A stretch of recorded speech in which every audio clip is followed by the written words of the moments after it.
Anda masih mengikuti www.radiomesra.com.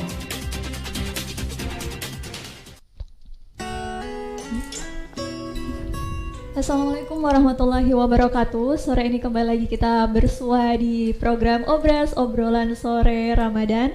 Dan seperti biasa bersama Bang Ude. Iya. Apa kabar Bang? Alhamdulillah.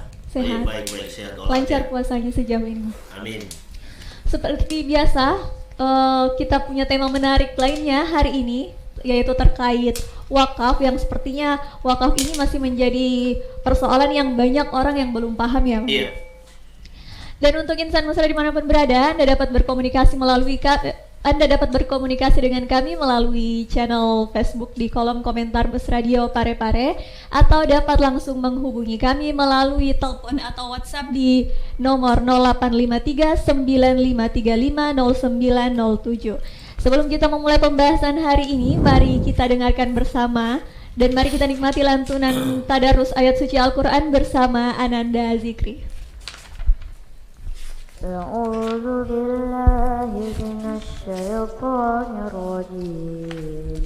Bismillahirrahmanirrahim. Qalu amanna bi rabbil alamin.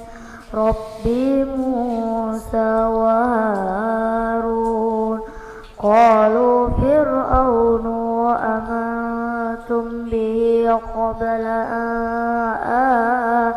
an adana lakum inna hadha lamakru makartumuhu fil madinati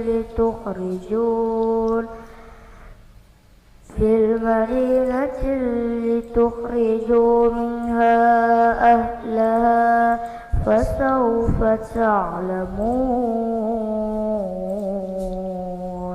Shadaqallahul azim. Shadaqallahul azim. Ya, Masya Allah, terima kasih kepada Ananda Zikri atas bacaan Al-Qurannya yang Masya Allah sekali.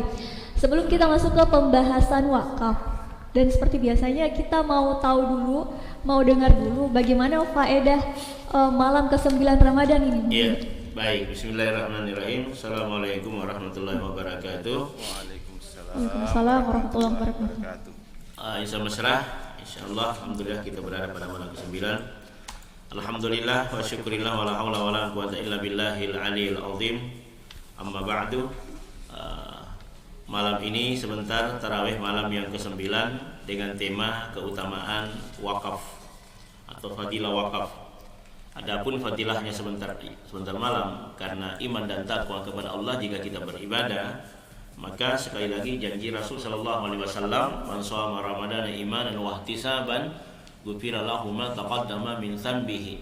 Jadi diampunkan dosa-dosanya ketika kita beribadah sebentar malam karena iman dan takwa kepada Allah, maka dia mendapatkan pahala seakan-akan ia beribadah seperti ibadahnya Rasulullah Muhammad sallallahu alaihi wasallam. Jadi ini yang didapat fadilah sebentar malam ke-9. Jadi seperti kalau dia beribadah seperti ibadahnya Rasulullah Muhammad sallallahu alaihi wasallam. Insan mesra, kita kenal bagaimana ibadahnya Rasulullah. Tentu tak ada umat manusia yang sanggup menyamai bagaimana ibadahnya Nabi. Nabi itu kalau cirinya seperti ini, Bang Dimas insan mesra. Cirinya Rasulullah itu ibadahnya kan, Nabi itu sedikit makannya, sedikit tidurnya. Kita bedanya itu sedikit makan, sedikit tidur lagi. Ya, bedanya di situ. Iya. Karena sekurangnya Nabi tidur, maka yang banyak itu adalah ibadahnya sepanjang malam. Kemudian dalam riwayat lain bahwa Rasulullah itu pernah dikompres kakinya dengan air hangat. Karena bengkak oleh gara-gara sujud dia kepada Allah, sampai istri beliau Aisyah tanya kepada Nabi, ya Rasulullah, kok ibadahnya sedemikian rupa sampai bengkak kakinya? Bukankah Allah itu mengampuni dosa-dosamu yang telah lalu, yang akan datang, dan yang masa sekarang? Lalu engkau dijamin masuk dalam surganya Allah. Cuma apa kata Nabi? Apakah aku tidak boleh bersyukur atas nikmat itu dengan ibadah yang aku lakukan? Ya. Yang kedua kata Nabi, aku malu kepada Allah.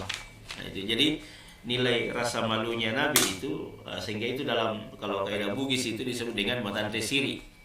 Ya, dan itu dibuktikan ketika Nabi masih muda pada saat menempatkan batu Hajar Aswad karena bergeser pada tempatnya, dan semua suku itu mau meletakkan batu itu ke posisinya semula, sehingga mereka bertengkar siapa yang berhak.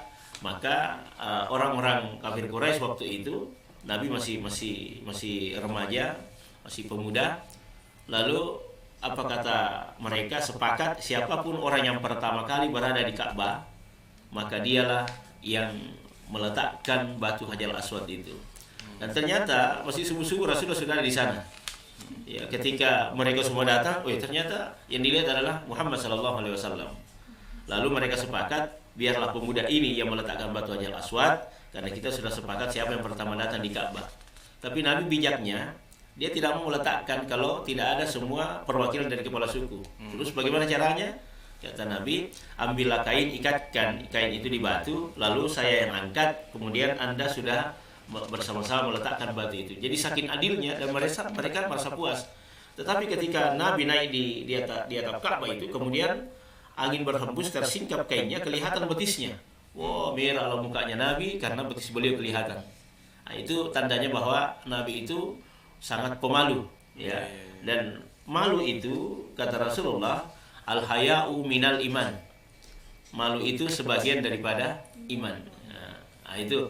Jadi yang sama mesra bahwa alangkah ruginya sebentar malam kalau kita tidak memanfaatkan ini malam untuk beribadah kepada Allah Subhanahu wa taala dengan ibadah tarawih mau 8 ataupun mau 20. Karena ibadahnya begitu besar yang Allah janjikan sebagaimana ibadah Rasulullah sallallahu alaihi wasallam. Iya. Jadi sebenarnya dari dulu itu memang moralnya Nabi ini sudah diakui. Iya. Jadi Nabi sebelum diangkat menjadi Nabi dan Rasul itu akhlak beliau itu sudah tertempa memang. Jadi sudah terbina, sudah terbimbing karena bapak beliau Abdullah dengan ibu beliau Aminah itu masing-masing kalau diikuti dalam arul sejarah bahwa Abdullah ini bukan orang biasa. Dia juga dikenal sebagai orang yang sangat jujur. Jadi dia orang yang memiliki akhlak yang baik. Di samping dengan istri beliau Aminah yang memiliki sifat dan sikap dan karakter yang sangat lemah lembut kepada orang sekitarnya. Jadi dua perpaduan daripada karakter ini dari bapaknya dengan ibunya, maka Rasul sallallahu alaihi wasallam itu memiliki akhlakul karimah yang sangat indah atau akhlak yang mulia. Maka itu disebut dengan akhlakul karimah, artinya akhlakul karimah itu akhlak yang tidak bisa lagi dibagi dan tidak ada lagi yang di atasnya kecuali itu. Ya, bisa juga di dalam bahasa Arab disebut al-karamah, artinya perangai atau budi pekerti Nabi itu sangat terpelihara, ya maksudnya di situ. Ya, jadi Isa mesra bahkan Rasul sallallahu alaihi wasallam itu sebelum memang dilantik menjadi Nabi dan Rasul, beliau sudah memperlihatkan akhlak yang mulia. Barulah setelah itu pengakuan akhlak ini, perangai Rasulullah itu bukan hanya orang yang mengakuinya, tetapi Allah yang memberikan sanjungan kepada Al-Quran. Sehingga ketika ditanya Aisyah istri beliau, bagaimana akhlaknya Nabi? Kata Aisyah, akhlaknya Nabi itu adalah Al-Quran. Wa innaka la'ala khuluqin azim. Sungguh engkau memiliki akhlak yang mulia. Jadi orang yang membaca Al-Quran secara tidak langsung dia telah membaca akhlak Rasul sallallahu alaihi wasallam.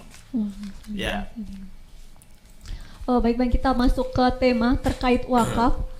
Kan banyak sekali sebenarnya persoalan dan pertanyaan yang terjadi di masyarakat. Yang setahu saya, misal, apakah wakaf itu harus dalam bentuk barang atau uang? Terus bagaimana misalkan kalau misalkan orang wakaf barang, bagaimana kalau barang wakaf itu sudah tidak dipergunakan lagi? Misalkan ada yang wakafkan rumah untuk santri dan ternyata rumahnya sudah tidak digunakan lagi, atau semacam gitu. Wakaf itu memang pertanyaannya. Good ya. Jadi gini, wakaf itu memang sebaiknya yang artinya yang kekal daripada harta benda itu memang ukurannya lama untuk dipakai. Misalnya sebidang tanah atau bangunan atau mobil, dan itu bisa dimanfaatkan oleh kemaslahatan orang banyak. Misalnya rumah atau bangunan atau tanah itu kita wakafkan. Makanya wakaf itu artinya keberlangsungan yang lama. karena itu dianggap sebagai amal jariah. Jadi boleh kita berwakaf dengan uang, boleh kita berwakaf dengan seperti tanah, sebidang tanah, boleh kita berwakaf seperti bangunan. Jadi persoalan bagaimana kalau wakaf itu sudah tidak ada lagi, ya. Yang jelas kalau barangnya sudah tidak ada dan tidak bisa lagi dimanfaatkan, berarti wakaf itu tidak berlaku di situ. Tetapi niat dari pahala wakaf itu akan sampai terus kepada orang yang mewakafkan harta benda itu. Misalnya saya wakafkan mobil, tetapi sudah lama dipakai, sudah hancur semua itu mobil, tidak ada lagi, maka di situ sedekah jariahnya memang ketika barang itu dimanfaatkan. Tapi bagaimana dengan keberlangsungan itu? Maka yang tidak akan putus adalah niat orang yang telah mewakafkan harta itu. Namun terhenti karena pemanfaatan benda itu sudah rusak dan tidak layak lagi dipakai misalnya. Tetapi tanah itu terus menerus, ya, terus menerus. Dan tidak ada istilah, karena makanya itu tanah wakaf itu tidak boleh dijual. Ya, tidak boleh. Jadi harus menghadirkan itu pewakif dengan yang mewakafkan daripada harta itu, yang menerima daripada wakaf itu. Kemudian di situ kalau bisa lebih bagus itu harus ada notaris, ya. Notaris yang menyaksikan itu, ada saksi bahwa memang pihak keluarga saya mewakafkan sebidang tanah ini. Kemudian di belakang hari tidak lagi menuntut bahwa itu tanahnya nenekku dan saya mau ambil. Kenapa? Sudah ada akte notarisnya. Nah, itu banyak sekarang yang bermasalah itu mengenai tanah wakaf, karena tidak ada akte notaris dan tidak ada hitam di atas putih. Hanya dari mulut ke mulut saja orang tua, kemudian tidak ada coretan dan tidak ada tanda bahwa pernah mewakafkan, sehingga anak di belakang hari ketika meninggal orang tua itu tidak mengetahui hal seperti itu, tapi dia bisa mengambil harta wakaf itu kembali. Padahal itu adalah kerugian kepada orang tua yang telah mewakafkan tanahnya. Nah, itu makanya itu sangat berhati-hati, itu harus diperbaiki akadnya supaya tidak terjadi tumpang tindih dalam hal masalah wakaf. Karena itu wakaf itu bermanfaat sebagai sedekah jariah. Ya, dalam hadis Nabi disebutkan bahwa idamatal insanu in qata'a amaluhu illa min thalathin. Shadaqatin jariyah, al ilmu yuntafa'u bihi. Kemudian yang ketiga adalah waladun shaliha au yud'u lahu. Jadi di sini ada 3 amalnya orang-orang itu yang sudah meninggal dunia, tidak akan pernah putus amalnya yang 3 ini. Shadaqatin jariyah, sedekahnya itulah wakaf. Makanya itu Isa mesra bahwa di Arab Saudi itu tidak ada kementerian agama. Mereka tidak mengurusi masalah agama, tetapi yang diurus adalah kementerian zakat dan wakaf. Yang diurus itu, iya, yang diurus itu hanya zakat dengan wakaf saja. Mereka mengurus itu. Jadi ada memang kementerian wakafnya di sana, ya, karena memang diurus. Karena memang ini wakaf itu sangat dianjurkan sekali itu di situ, sehingga jamaah-jamaah kita yang berangkat ke tanah haram, apakah dia ibadah haji, apakah dia ibadah umrah, itu setiap kita beli Al-Quran, ya kita hanya mau ambil Al-Qurannya apa? Wakaf, itu masih haram, mau diwakafkan. Oke, silakan kalau berapa. Assalamualaikum. Waalaikumsalam. Silakan. Bilangnya lama mak apa? Di Pai, Bindres ada lama Pak Maman. Jadi contoh itu wakaf Pak Ustaz, SD Bapak dengan SD 11. Iya. Itu kan cuma pangewan dan laga-laga. Iya, pernah ya. Jadi di sinilah memang perlunya manusia dulu. Terbiasa manusia dulu itu mulut yang dipercaya. Iya, itulah.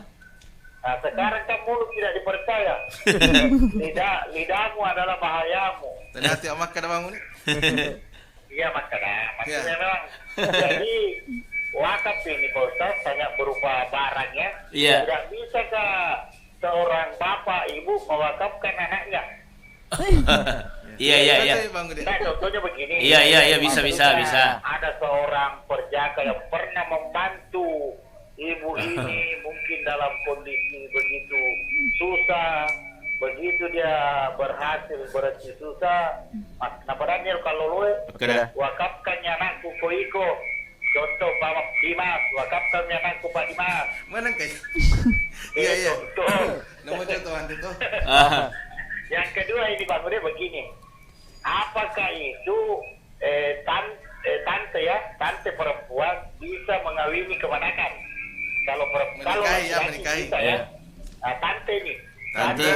Keponakan. Nurleza Muti Nurena yang laki-laki. Oh iya. Oke, assalamualaikum. Waalaikumsalam warahmatullahi wabarakatuh. Anure loko amurena Ya. tidak bisa di situ. Ya. Itu pernikahan yang dilarang itu dalam agama. Jadi ada pernikahan yang memang dibolehkan itu dalam agama, termasuk itu Bang One, bahwa menikahi sepupu itu boleh. Yang dilarang itu pernikahan sesusuan, ya tidak boleh itu.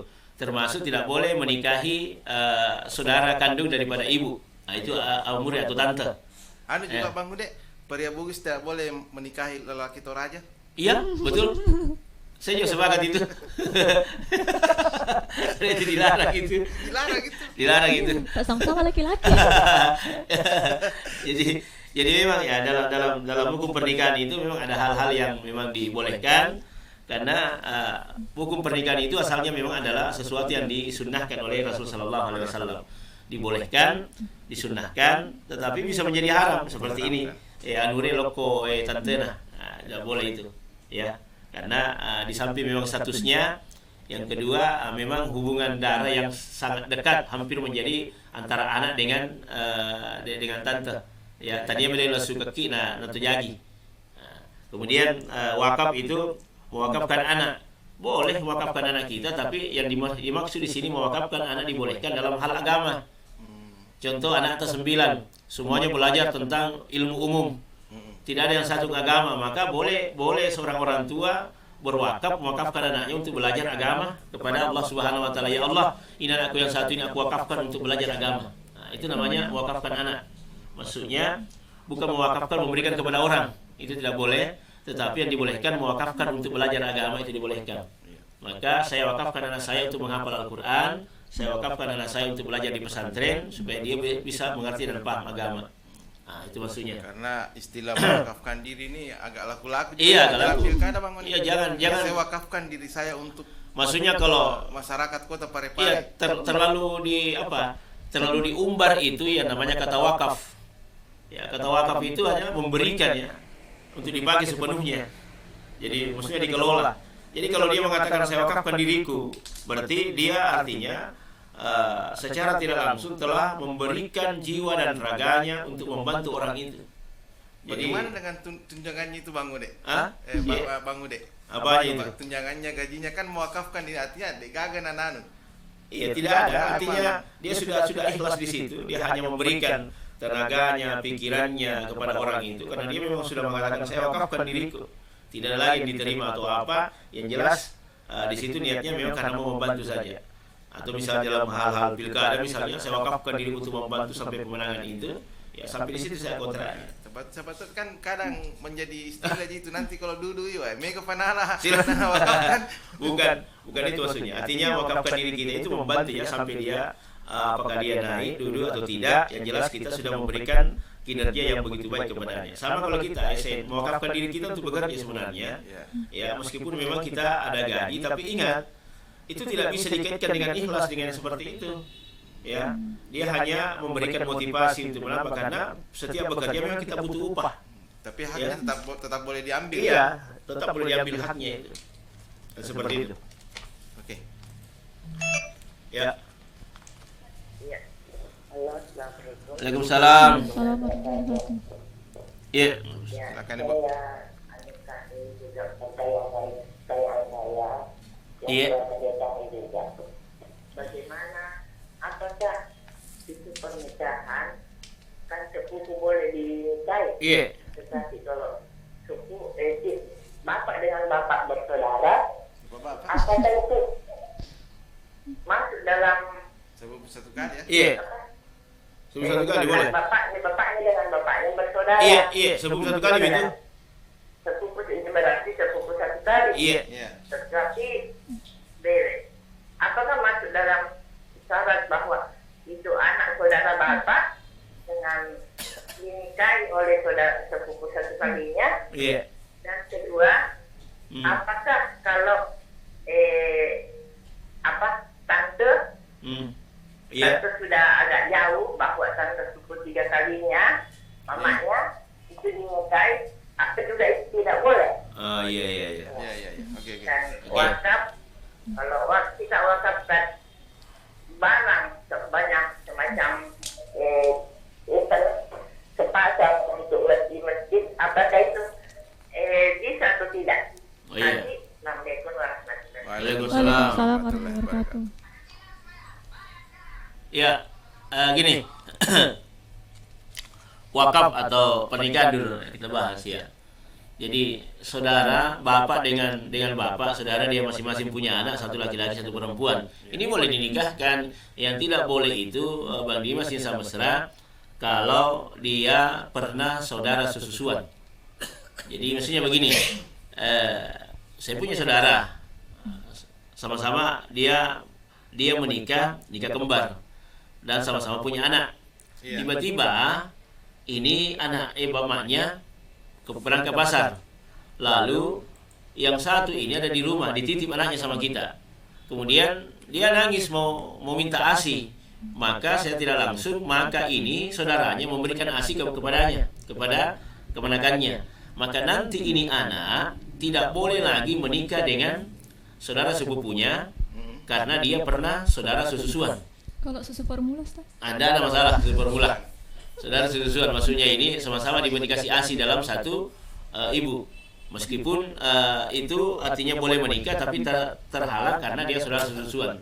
Nah, itu dilarang oleh agama, tidak boleh. Tapi kenapa banyak orang mengkultuskan bahkan memitoskan bahwa tidak boleh kita menikah satu kali?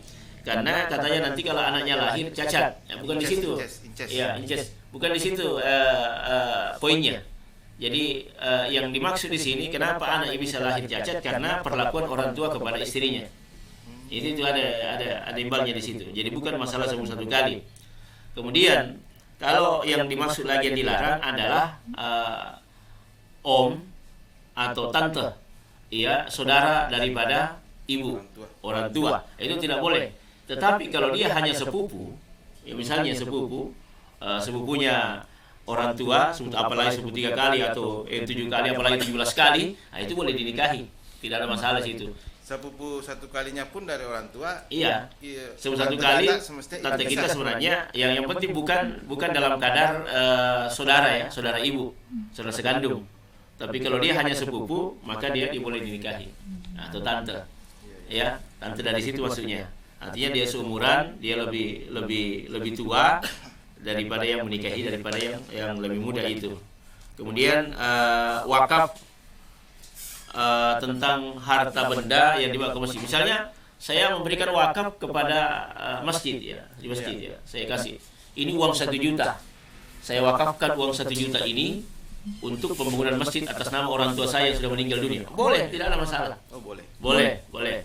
Karena memang saya dianjurkan itu berwakaf, apalagi misalnya kalau ada orang meninggal dunia, mewakafkan harta seperti itu boleh. Saya wakafkan AC ya di masjid itu, silakan, tidak ada masalah. Boleh mewakafkan seperti itu untuk di masjid sebagai harta wakaf. Apalagi kalau ada masjid yang dibangun, lalu kita memberikan uang sebagai barang wakaf kepada pembangunan masjid. Silakan, tidak ada masalah. Ya. Halo ya. Ali. Assalamualaikum warahmatullahi wabarakatuh. Waalaikumsalam. Oke, Bali. Iya, masih tempat yang sama. Iya. Channel yang sama juga. Dari Bangapara Lembang. Oke, Pak Aldi, silakan. Ini kata-kata mubazir yang sering dilakukan oleh masyarakat. Agar ketika ada acara seperti pesta perkawinan, buka puasa bersama, dan sebagainya. Iya. Oh. Iya. Ketika masuk dalam pesta, tidak semuanya begitu, tapi ada masuk dalam pesta makan ambil nasi. Iya, banyak-banyak. Dan daging apa segala macam. Setelah diambil, ya lumayan banyak sih. Remanda kurang. Dia campuri. Kemudian itu saja nama, masih ramai itu. Kita buat ini sudah beras mahal. Iya. Beda warna Lina. Jadi keberadaan kami, buat ini kerja habis nanti. Iya. Tapi orang kita lagi bilang tidak, tapi di daerah kita kasih begitu. Iya, orang tua ya. Bagaimana ini? Mubazir. Iya.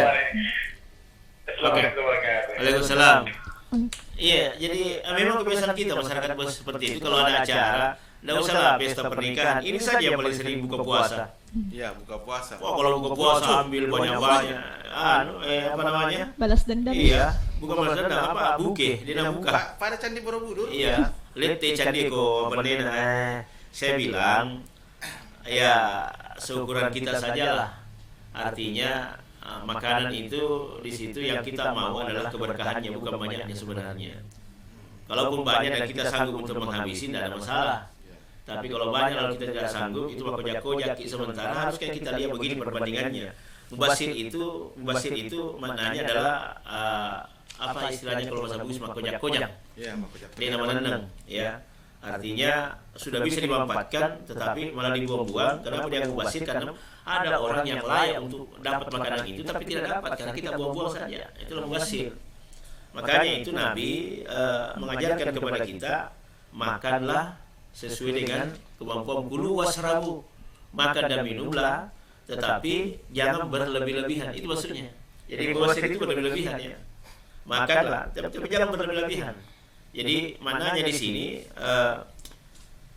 meskipun ya kalau kita lihat ulama kita, biasa saya lihat itu guru-guru kita kalau kita makan sama-sama, dia ambil sedikit. Tapi kalau dia masih kepengen dia nambah. Tapi nambahnya tidak juga bukan seperduanya, seperempatnya malah sedikit. Yang penting dia hanya nambah sedikit. Tetapi nambah itu dihabiskan. Hampir tidak ada satu butir nasi pun, selai nasi pun yang ada di piringnya. Semuanya bersih. Modelnya seperti itu, piring sudah dicuci, saking bersihnya. Bahkan itu kalau ada nasi di tangannya, biar disempat dia jilat lagi. Kita ditanya kenapa begitu Kiai. Dia bilang jangan sampai hanya sebutir nasi yang di tanganmu itulah ada di situ ada keberkahannya, lalu kau tidak mengambilnya. Nah, itu berhati-hati sekali. Jadi disinilah kita belajar untuk tidak berlaku berlebih-lebihan kepada makanan, tetapi kalaupun Anda merasa nikmat ketika makan, maka hentikanlah. Karena itu Nabi juga melarang kita. Kenapa menghentikan makan? Berhentilah makan sebelum kenyang. Nah, ini yang agak sulit bagi kita. Iya. Ya, berhenti. Tidak tambah. Jadi makanya di situ dikatakan berhentilah makan sebelum Anda kenyang. Itu akhlak Nabi terhadap makanan. Supaya seperdua dipakai bernapas, seperdua untuk makanan dan seperdua untuk air. Iya, ada semua porsinya dalam tubuh kita. Itulah kenapa Nabi sehat walafiat, enak bergeraknya. Karena ketika dia makan, Nabi itu kenapa sehat? Karena ada dua saja yang dipakai. Satu, Rasulullah tidak akan pernah tidur kalau tidak pakai kasur spring bed ya. Dua, Nabi tidak akan pernah makan kalau bukan ikan bandeng. Jadi ini mana kiasan ya? Si salah tuh si ambuluk dia punya ikan bandeng. Nah, ini mana kiasan ini. Maksudnya Nabi tidak makan kalau itu bukan ikan bandeng, betuanna yaitu Nabi tak dia enam mantai dan kode nama liwasan. Nah, itu hasilnya ya. Jadi kalau digambarkan ikan bandeng itu kan enak lahap kan? Atau boleh suduk lah. Ya.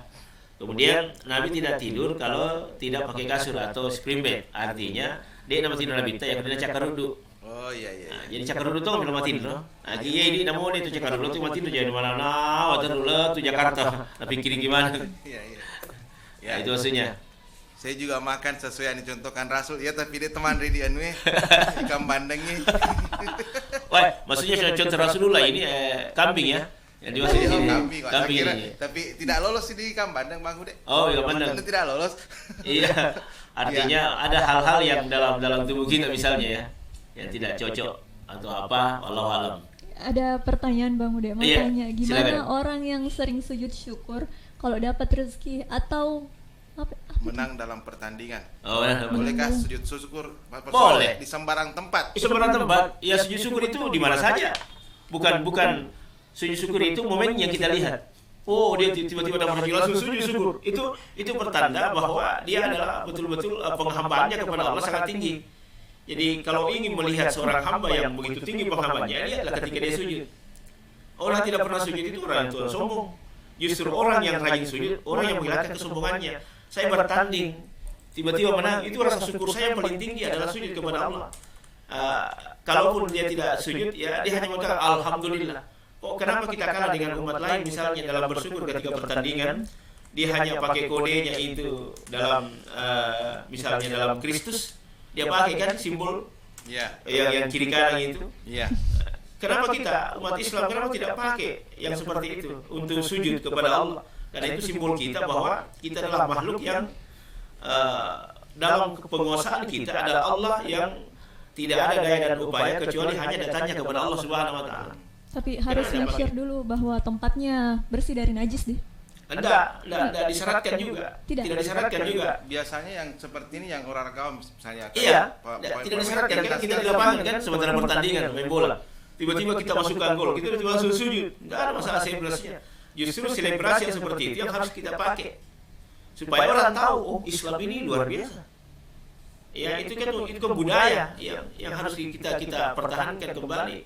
Bahwa seperti siapa namanya yang di Liverpool itu Muhammad Salah itu kan dia sujud ketika dia mencetak gol. Kemudian ketika di Dubai itu Piala Dunia, kita lihat orang-orang Arab Saudi ketika mengalahkan Argentina pada awal fase Piala Dunia, itu kan sujud syukur ketika dia memperoleh kemenangan.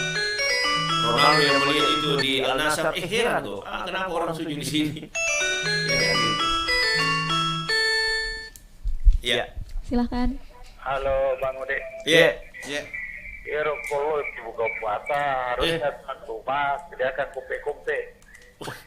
Jadi kong kalau di enak buku lisu. Supaya tidak mubazir kan. Iya. Kali ini keluarga anak mulai ke sana ngantri moto anak naga. Yang ini mengenai apa namanya? Masih nikah ya. Ini kan kadang orang Bugis. Iya. Itu kan kepanjangan Bugis itu Bang Ude. Banyak uang kan ganti istri. Lapa Kak. Lanjut. Nah, ini banyak kejadian begini. Iya. Mak bene nyoko pare-pare. Iya. Lo inunuka mak bene toy. Ya. Lo taraka. Bene toy. Si benena. Iya. Jadi kadang ini Bugis akhirnya benena tersebar di mana-mana. Iya. Bagaimana kalau anak ini ketemu jadi semakin masalah surat. Iya. Ini kan bisa terjadi. Iya, Ada bisa. kejadian tempo hari dari Malaysia. Ada. Bukti dari sana. Iya. Maksudnya bukti ini, maksudnya dia sudah kawin, dia sudah punya keturunan. Bagaimana hukumnya ini? Karena dia tidak tahu masalah surat. Oh, surat. Oke. Iya. Oke. Assalamualaikum. Iya. Iya. Itu kenapa lagunya itu semalam di Malaysia? Iya. Itu kan lagunya yang seperti itu karena pertemuan dua insan manusia yang saudara sebapak, tapi mereka tidak saling mengetahui bahwa mereka bersaudara dalam sebapak misalnya. Iya. Dan dia jatuh cinta, kemudian dia menikah. Nanti pada saat akan terjadi pernikahan, hari hanya itu sudah mau ijab kabul, datanglah mamanya ini, datang juga bapaknya ini yang laki-laki. Kemudian lihat, ternyata berjumpa, oh ternyata istri yang pertama ini. Akhirnya diskusi, lalu bagaimana ini anak? Akhirnya dipisahkan karena dia merupakan pernikahan yang haram. Tapi selama dia tidak tahu, seperti kasusnya ini Bang One, dia tidak tahu dia sudah menikah misalnya, dia sudah punya anak. Selama dia tidak tahu, tidak ada masalah. Tetapi ketika sudah ada pengetahuan di situ, maka meskipun punya anak tetap harus dipisahkan karena dia sudah melakukan pernikahan yang dilarang. Itu haram dalam Islam. Karena dia saudara sebapak, dia saudara seibu. Itu harusnya yang harus kita perbaiki di situ pemahaman kita. Makanya ini sangat penting sekali memang melakukan pencerahan kepada umat Islam, kepada bangsa dan negara ini bahwa ada hal-hal yang memang dilarang dalam seperti ini. Utamanya yang kebini-bini. Iya. Iya, makanya tanggung jawab ini seorang laki-laki artinya kan gini. Kenapa nikah mut'ah dilarang? Nikah mut'ah dilarang, ya salah satu akibatnya itu. Karena Anda akan tidak pernah tahu keturunan Anda nanti akan menikah dengan sesamanya.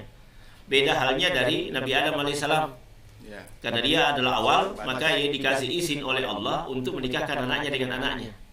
Ya, karena dia mau berkembang. Tapi pernikahannya itu pernikahan silang. Setiap Siti Hawa melahirkan itu selalu kembar. Iya. Tapi kembarnya laki-laki dan perempuan. Iya. Nah, itu yang pertama. Kemudian melahirkan lagi, lahir lagi dan laki-laki dan perempuan. Nah, kalau dia sama laki-laki dan perempuan kedua melahirkan, maka dia pernikahan silang. Dia tidak boleh sesama kembarnya. Dia harus kembar yang kedua dengan yang pertama. Adik atau kakaknya. Iya, dia harus pernikahan silang seperti itu. Nah, itu yang terjadi di sama Nabi Adam. Kalau kita sekarang tidak, karena sudah manusia sudah berkembang, maka iya, saudara sebapak, saudara sesusuan, saudara seibu itu haram untuk menikah. Nah, tidak boleh. Iya. Ya. Terkait bab pernikahan nanti kita ada ulasan khusus. Ada porsinya ya. Ada porsinya. Mudah-mudahan kamu Pak Mama. Ya, saya ke Facebook dulu, ada pertanyaan dari Bang Haji. Oh, silakan. Nggak kentara. Oh, enggak kentara. Tidak ada kelihatan di sini. Polisi. Kalau penontonnya Ustaz sujud syukur gara-gara pekenai, bagaimana itu? Maksudnya bagaimana? Pekenai make. Bagaimana itu? Ya, Apakah dia? pada cerita Oh, dia itu. sewa ya? Ya, sewa. Iya, pada taruhan. rokok. Dia Kalau taruhan. apa aja tapi sebenarnya tidak lek rezeki anak soleh. Itu dia soleh. Ini saya heran. Tidak pernah kalau tidak pernah pergi sholat berjamaah, tidak pernah sholat tiba-tiba kalau kok di lapangan sujud. Iya. Iya. Jadi sujudnya ini bisa dianggap sebagai sujud fasik ya, atau munafik ciri orangnya, karena ini adalah bentuk judian dia. Kenapa? Karena harus sujud kepada hal yang seperti itu. Ya, artinya sujud itu tidak diterima sebagai rasa syukur. Tetapi dia adalah bentuk kezaliman. Itu tidak boleh kita lakukan. Tetapi kadang-kadang orang tidak sadar ya, langsung saja karena mariomi, nah itu tidak sujud gitu. Oke, silakan. Halo, assalamualaikum. Waalaikumsalam warahmatullahi wabarakatuh. Ya. Ini Pak Ustaz ini. Oh iya, jangan. Namanya. Oke, Pak Chandra silakan. Saya mau makan sama teman. Iya.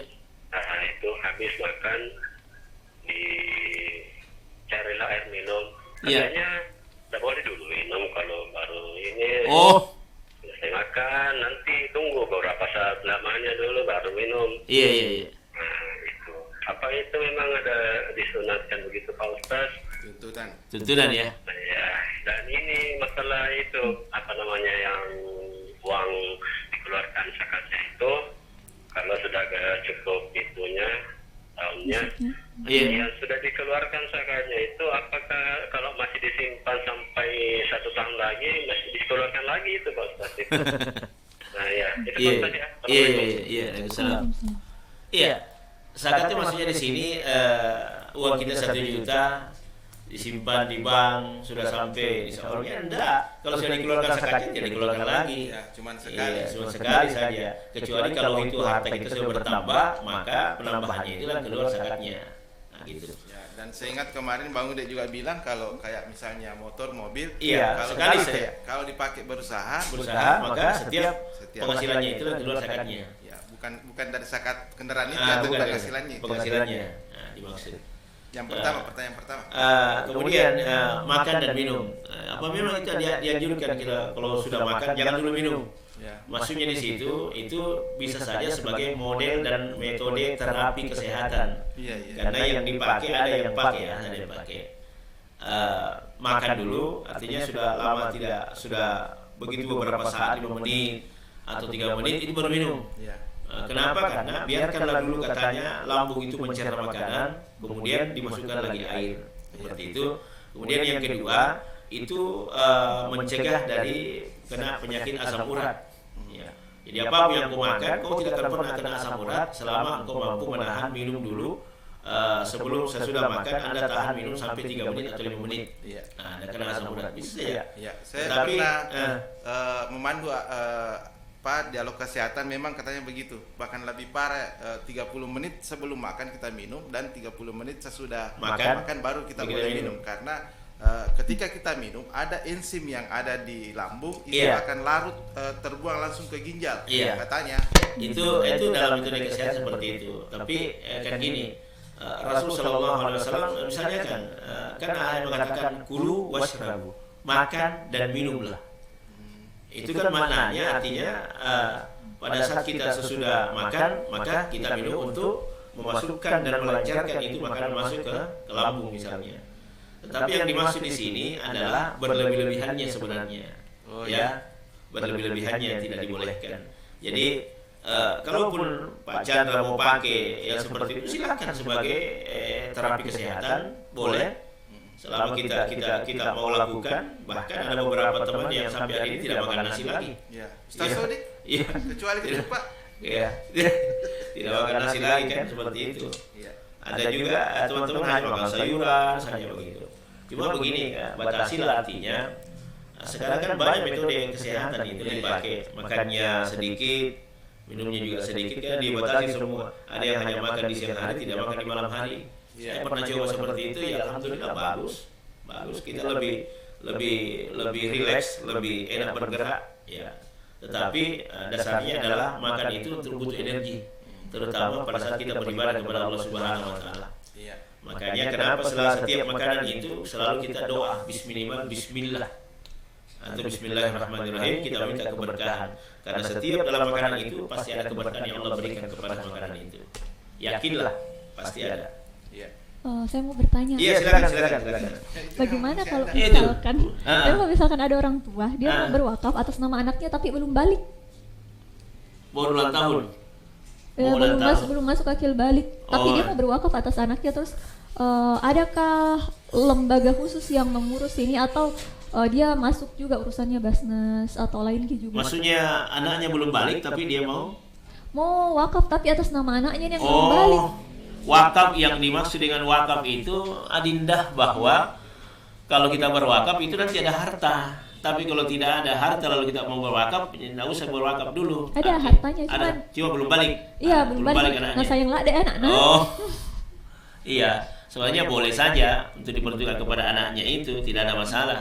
Artinya tetapi ya afdalnya nanti setelah anak paham bahwa ini adalah wakaf, ini bukan. Karena itu kebaikan orang itu akan terangkat gitu kepada Allah itu setelah umurnya sudah mencapai masa dewasa, masa remaja, dalam artian dalam psikologi itu bahwa sudah bisa membedakan mana baik dan mana yang buruk. Dalam artian kalau kita perempuan masa haidnya, laki-laki adalah pada saat mimpi basahnya.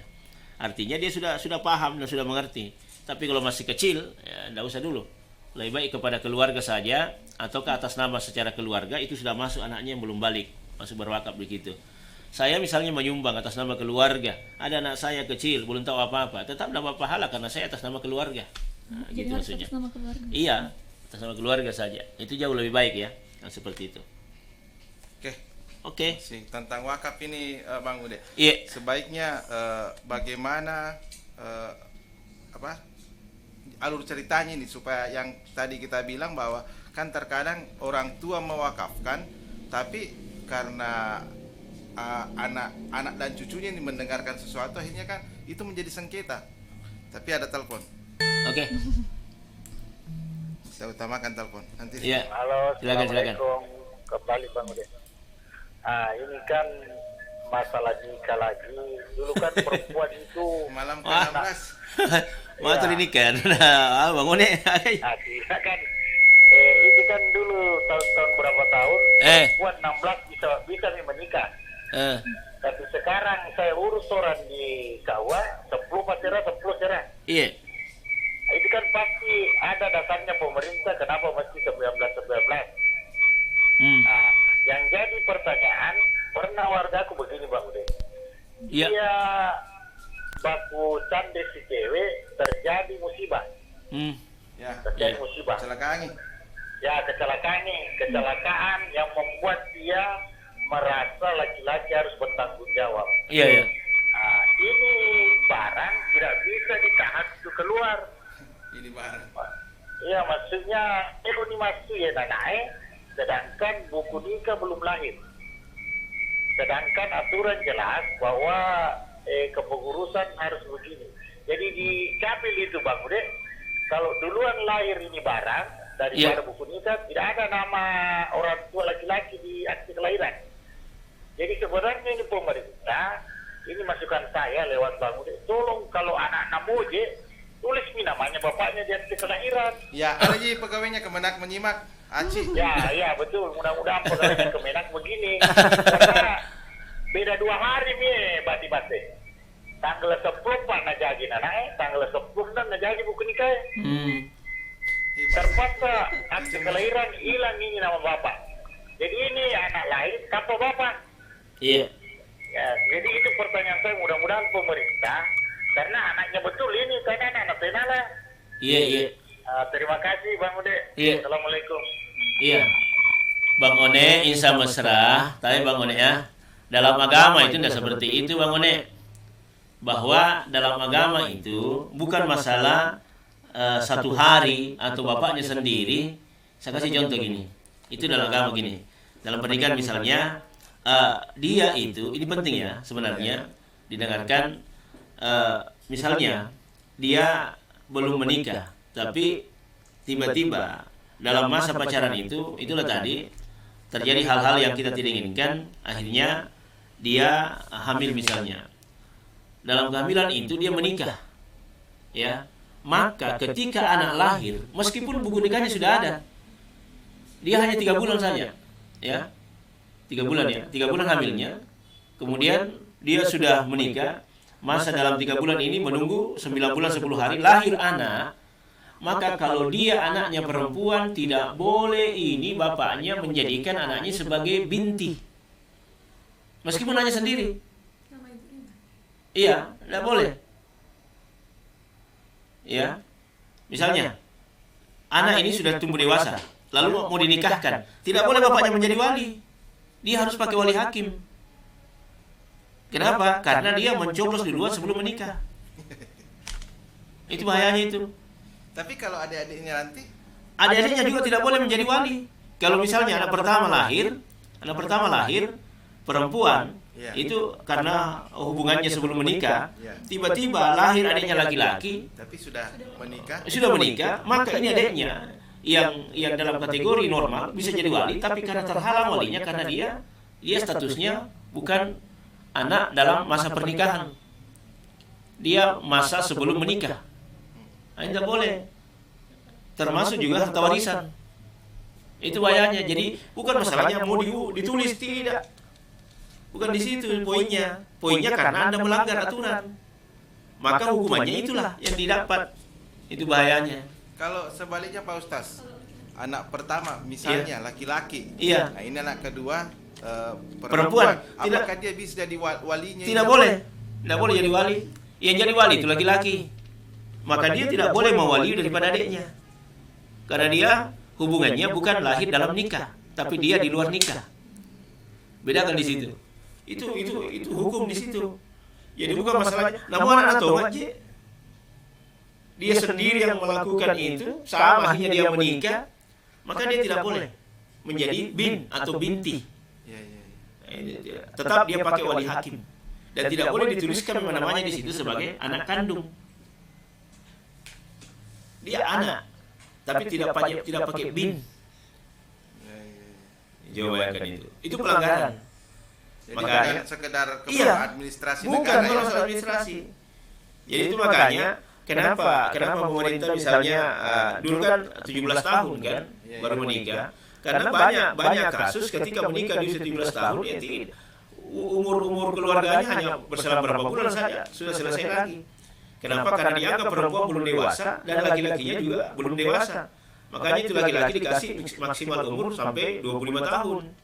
Kalau perempuannya 19 sudah paham lah sedikit. Kalau di bawah daripada itu mereka kadang-kadang belum paham tentang apa masalah keluarga. Jadi masih muda sekali. Nah, di dalam peristiwa ini Rasulullah pernah ada dilaporkan, ya Rasulullah, kok ada orang menikah itu sementara hamil baru dia menikah. Kata Nabi, pernikahannya itu sebagai agak senang pasang pusing. Tapi bagusnya memang harus dipisahkan. Kenapa dipisahkan? Nanti lahir anak boleh menikah. Dengan catatan dalam kajian mazhab kita bahwa Imam Syafi'i itu berpendapat kalau dia masih embrio atau masih darah, ya belum menjadi cikal bakal, masih darah, ya maka dia boleh menikah. Tapi kalau sudah berupa bentuk berubah dari 120 hari sudah ada bayang-bayang seperti manusia, maka dia tidak boleh menikah. Dia nanti lahir anak baru dinikahkan. Makanya di situ diambil jalan tengahnya oleh ulama kita. maka boleh dia dinikahkan pada saat dia hamil dengan catatan satu, pasang pusirina. Yang kedua, tidak boleh lagi bersentuhan setelah menikah itu, dipisahkan dulu. Dipisahkan dulu. Iya. Nanti setelah anak baru dia nikah kembali. Ini sah untuk bergaul. Tapi kalau pernikahan pertama tadi karena hamilnya, maka dia tidak boleh menyentuh istrinya dan tidak boleh istri menyentuh suaminya. Dia tidak boleh dipisahkan. Nanti setelah dia melahirkan, barulah dia menikah kembali, sah hubungan itu untuk bisa bergaul dengan suami istri. Jadi pernikahan pertama itu dianggap bukan pernikahan sah, hanya pasang pusiri. Iya, bukan. Tetap dia harus mengulang untuk menikah kembali. Anak. Iya. Pernikahannya kembali. Iya. Tapi bagaimana kalau tidak menikah kembali lagi setelah karena dia dianggap berzina. Dia ya? dianggap berzina. Nah, itu makanya rumitnya itu. Ya seperti itu. Makanya kita harusnya memberikan edukasi kepada remaja kita untuk apa, menghindar hal yang seperti ini. Kasihan generasi kan? Kasihan itu. Jadi bukan kejam sekali, tidak. Bukan kejam. Tetapi bagaimana kita menghargai manusia itu dengan manusia lain. Islam itu mengatur tata kehidupan kita. Bukan membatasi, tetapi dia mengatur dengan baik. Supaya Anda tidak membiarkan manusia lain untuk terhina di hadapan manusia lain. Gitu. Ya, masih ada waktu nanti tanggal 16. Iya, masih. Tema khusus. Panjang-panjang ini nanti pertanyaannya. Yang penting dia nak campur matu temanya. Tapi memang kita di Obras Soleh Dialog Agama ini tidak membatasi pada tema. Apapun pertanyaan Anda silakan. Saya juga ada titipan pertanyaan, hampir lupa ini. Titip pertanyaan, sholat rawatib 4 rakaat sebelum duhur, 2 tahiyat duhur, 2 tahiyat 1 salam, atau bagaimana itu? Terus niatnya bagaimana? Yang 4 rakaat itu apakah 2 rakaat tahiyat atau 4 baru? Yang rawatibnya? Iya. Salat sunnah rawatib. Iya. Kalau salat sunnah rawatib 2 yang zuhur ya. 2 sebelum zuhur dan 4 sesudah zuhur. Berarti kalau yang 4 itu tetap 2 rakaat. Rakaat ini berarti 2 kali tahiyat, 2 kali salam. 2 kali salam. Untuk niatnya sendiri Pak Ustaz? Niatnya usolli sunnah kalau kita sesudah duhur berarti itu namanya ba'diyatan. Lillahi ta'ala. Kalau sebelum itu qabliyah. Qabliyatan lillahi ta'ala. Sepakat Kak sama Ustazku, harus ku sepakat. Aci. Ya, jangan asal sujud syukur, lihat dulu momennya. Ya. Boleh singkat pertanyaannya Bang One karena masih kita. Jadi sedikit ini Bang Ode. Ini kan banyak selakoni di masyarakat yang begini. Ini kan contoh lagi, ini kan orang kan mau istilahnya lah melahirkan susah, tidak bisa hamil ya. Iya. Ada orang ini di wargaku juga melahirkan di Makassar, elengnya itu betona. Maksudnya tidak bertanggung jawab, tapi dia simpan di puskesmas. Ada pegawai, nanti hubungi keluarga, ambil bukan mana anaknya. Iya. Ternyata diambil. Anak-anak ini sudah umur 20-an. Tapi dia masuk dalam kategori anak. Maksudnya tidak tahu apakah waktu itu masih tidak terlalu sulit. Dia jadi anak kandung di situ. Iya. Jadi bagaimana statusnya keturunan anaknya, maksudnya laki-laki. Ini kan kadang banyak orang lari ke namanya urusan mengasuh anak. Di pengadilan agama itu ada sidang mengasuh anak. Ada. Ya ada. Iya. Dan di akte itu ditulis di sampingnya bahwa anak asuh lah. Iya. Anak asuh. Jadi ada yang diambil kan? Ya begitu. Jadi saya selalu mengurus begini. Pernah saya di sidang begini bahwa anak ini saya dititip nalika atau ada juga yang bayar di rumah sakit. Iya, ada. Untuk bagaimana anak ini masa depannya ya. Iya. Itu yang saya terima kasih. Iya. Cerita begini karena sering saya banyak yang bangun. Ambil anak begini. Assalamualaikum. Waalaikumsalam. Oke. Jadi banyak yang seperti itu, Bang Dimas. Ada di Makassar memang. Ada yang saya dapatkan. Dulunya Bang Ude mungkin 1 menit. Jawaban. Ada yang saya dapatkan kasus begitu. Artinya dia memang serahkan anaknya, bahkan dia jual itu karena memang tidak mampu lah membiayainya, maka dia serahkan kepada orang kaya. Maka itu melalui pengadilan itu disahkan. sebagai anaknya, sebagai anak asuh, dan itu tidak ada masalah. Ya, dia sudah berikan kepada orang yang sampai kalau sama saya dia tidak terpenuhi lagi kebutuhannya, maka saya serahkan anak ini melalui pengadilan ya, dan itu disahkan oleh pengadilan, boleh, tidak ada masalah seperti itu. Tapi tetap harus jelas. Iya, yang jelas, satunya jelas. Pernikahan sedar seperti itu. Oke. Silakan closing Bang Gede. Baik, insyaallah saya ulang kembali, kita sebentar malam ke-9 dengan tema adalah keutamaan berwakaf. Dengan fadilah, siapa yang beribadah sebentar malam pahalanya seperti kalau ia beribadah seperti ibadahnya Rasulullah Muhammad sallallahu alaihi wasallam. Lan tanalul birra hatta tunfiqu mimma tuhibbun wa ma tunfiqu min syai'in fa innallaha bihi alim. Jadi wakaf itu memberikan manfaat. Keutamaan wakaf adalah satu sebagai sedekah jariah. Yang kedua, harta bendanya tetap terpelihara dengan baik. Kemudian yang ketiga, manfaatnya adalah bermanfaat bagi banyak orang. Dan yang keempat adalah meraih kebaikan yang dilipat gandakan oleh Allah Subhanahu wa taala. Jadi tidaklah berarti harta benda itu selama engkau tidak memberikan, menginfakkan harta itu kepada yang kamu cintai, dan itu akan memberikan manfaat kepada yang baik kepada masyarakat banyak. Demikian, assalamualaikum warahmatullahi wabarakatuh.